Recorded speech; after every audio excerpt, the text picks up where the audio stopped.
Bonjour et bienvenue dans cette nouvelle vidéo. Dans cette vidéo, nous allons aborder le problème du marcheur aveugle. Il s'agit donc d'un marcheur qui, puisqu'il est aveugle, ne peut pas avoir dans les informations extérieures. Il n'a que accès à son accélération, c'est-à-dire le nombre de pas par exemple qu'il va faire par minute. Il va ressentir cela, son accélération. Donc il a accès uniquement aux capteurs proprioceptifs. Et les capteurs extérieurs tels que les caméras et autres, il ne peut pas avoir accès à cela. Donc on a X1 qui est ici là, la position du marcheur. X2 c'est la longueur d'un pas, c'est appelé le facteur d'échelle, et UK ici là c'est le nombre de pas donc par unité de temps, donc une sorte donc de vitesse. Donc c'est comme ça que donc on modélise notre système. Il s'agira ici là de simuler ce système et nous allons pouvoir observer donc un phénomène qui arrive très fréquemment lorsque on ne modélise pas bien notre bruit. Donc voici donc la modélisation que nous avons. Là non, vous avez le système qu'on l'a vu. On voit que ce système, bien que un peu caché, on voit sa linéarité quand même. Donc à x1 égale à x2 plus fois uk, et alpha ici là le bruit qui vaut 0 dans ce cas.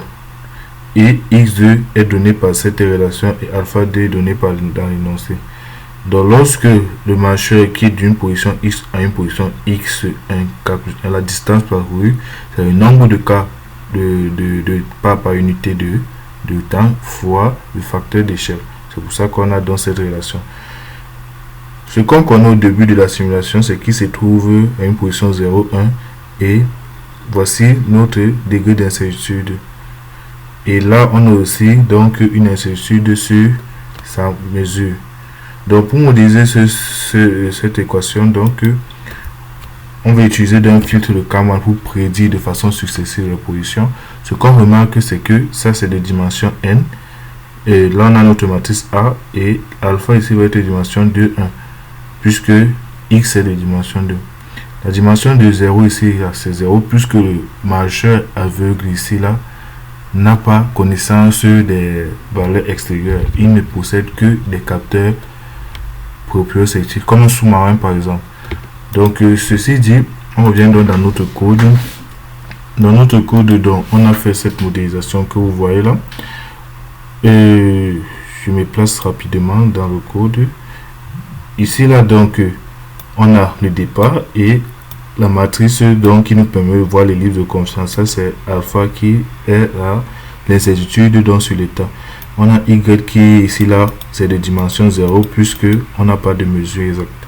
Et on a une boucle donc de 20 éléments où à chaque fois on calcule donc la nouvelle position et on trace l'ellipsoïde de confiance. Donc du coup on a donc cette simulation. Si on commande d'abord ceci, on va en parler plus tard. Lorsque on simule donc on a donc ceci. Vous pouvez voir donc dans cette simulation, au départ donc nous sommes là en 0 et au fur et à mesure qu'on avance, on voit que l'ellipsoïde de confiance ne fait qu'augmenter.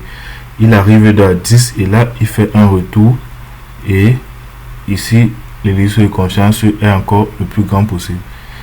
Mais ce qu'on peut aussi remarquer, c'est que le volume de l'ellipsoïde de confiance augmente, mais sur l'axe des x, c'est-à-dire le nombre de pas, il y a aussi une augmentation, mais pas vraiment sur l'axe des y. Donc ces remarques étant faites, on va donc tracer l'erreur relative qui est donc observée, étant donné que l'erreur, elle, se trouve dans la matrice gamma. Donc on va venir donc dans la matrice gamma tracer l'erreur relative ainsi que le volume pour pouvoir bien observer ce qui se passe. Donc on a dans ces courbes là vous avez la courbe donc en rouge, la courbe en rouge qui est la courbe de l'erreur augmente, et là quand il commence à retourner, il y a donc une compensation de l'erreur qui fait que cette erreur diminue. Pourtant sur les ellipses on voyait que l'ellipse augmentait. Donc ceci là vient du fait que dans l'incertitude on n'a pas tenu compte du temps, l'incertitude indépendante du temps. Ici là on a le volume qui croît, ce qui était en cohérence avec ce qu'on disait. Donc on a le volume qui augmente tout au long de la simulation, mais l'erreur ici là, lors du retour, va se mettre à décroître. Donc c'est le phénomène qu'on voulait vous présenter. On a l'erreur qui décroît, pourtant on a un volume qui augmente.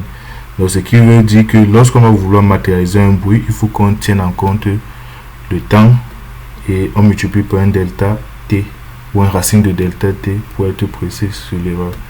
Merci d'avoir suivi cette vidéo et à bientôt pour une nouvelle.